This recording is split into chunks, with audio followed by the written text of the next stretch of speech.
So, all right, for those of you who didn't listen last time, or for those of you in the future who just grabbed this one out of a whole slew of them, how are you? Was there a nuclear holocaust? Well, great. You survived it.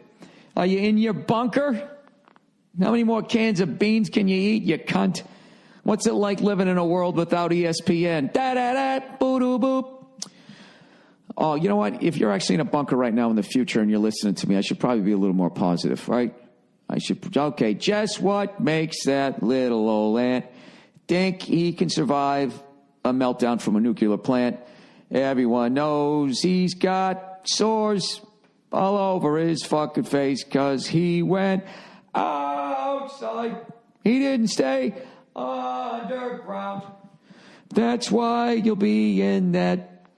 What do they usually bury? That's those things what they stick all the drugs in that sit on the wharfs. They stick them on the back of trucks, freight fucking things. I don't know. Whatever they dealt with during the second season of The Wire. You know what that just reminded me of? I don't know why. Everybody freaking out about that fucking missile that the Navy shot off. You know, this is the beginning of World War III. Well, great. Great. And you know what? We're all going to be dead. So what are you fucking worried about? You know what I mean?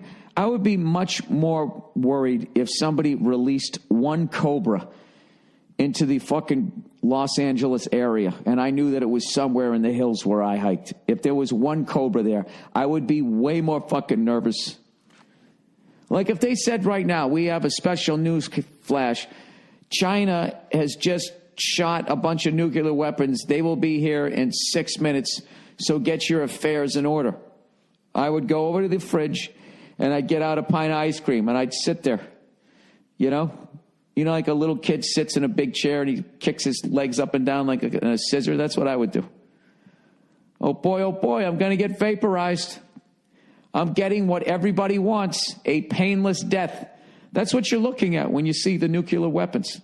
What you're looking at is a painless death. I'm all about them. I love the warheads. I'm a big warhead fan. You know, I like that we're puffing each other's chests up. You know what I mean?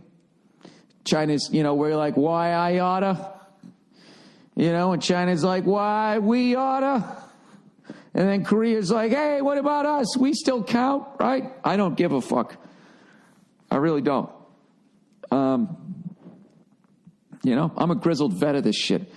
I grew up in the tail end of the Cold War. I remember that shit, right? Everybody says they're going to do it, and then they never do. Okay? Until they do. And when they do, you're not going to know it because it's going to be over. At least I won't know it. That's one of the great things about being in a targeted city. You're going to have no idea that World War III even happened. You're just going to wake up, you know, wherever the fuck you go. Or maybe you just become part of the radiation, you know, that the next people are going to climb out of. I told you guys that that's my theory, right? That water is the nuclear waste from the last people that fucked up this planet, you know? And we're actually these fucking mutants. We're actually ugly as shit. We just don't know any better because we're attracted to what we see because we're all fucking arrogant, right? We got the ego. You look at me. My ego came out in fucking first 6 minutes. You don't know who I am? Well, then I could say I'm Elvis and everyone would believe it. No, Bill, they wouldn't. You fucking dope. Yeah, so I don't know what the big deal is. And it was also funny to read that and listen to say that they were saying everybody in California was freaking out. And then I call my wife and she doesn't even bring it up. Probably didn't even know it happened. Because at this point, nobody really watches the news anymore. Remember the news used to come on? The fuck, everybody watched the fucking news. You had your guy. Who do you like? And it was all men, right? Because men tell you what's going on in the world, despite what these ladies think. You know what I mean? That's why I stopped watching the news. The second I saw a woman news anchor, I was like, this broad doesn't know what she's talking about. She does. She only got half the information because whoever was telling it to her was probably thinking about fucking her, and he left out half the information. Okay?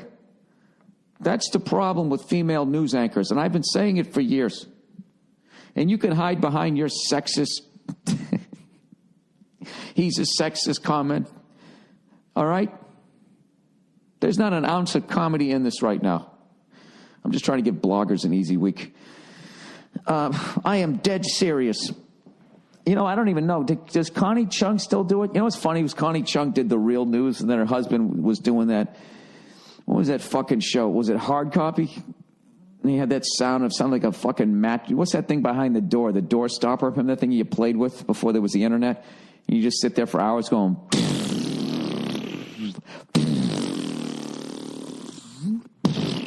That's a hard noise to imitate.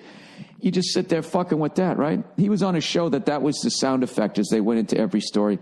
And Connie, right, was actually talking about real shit that was, well, at least, you know, the edited real shit, our version of the real shit that was going on. You know? I would love them been sitting there as they both talked about, you know, the news stories that they were excited about. You know, she was reporting about the Berlin Wall coming down, and he was talking about to some paper boy who fucked the postman's wife. You know what I mean?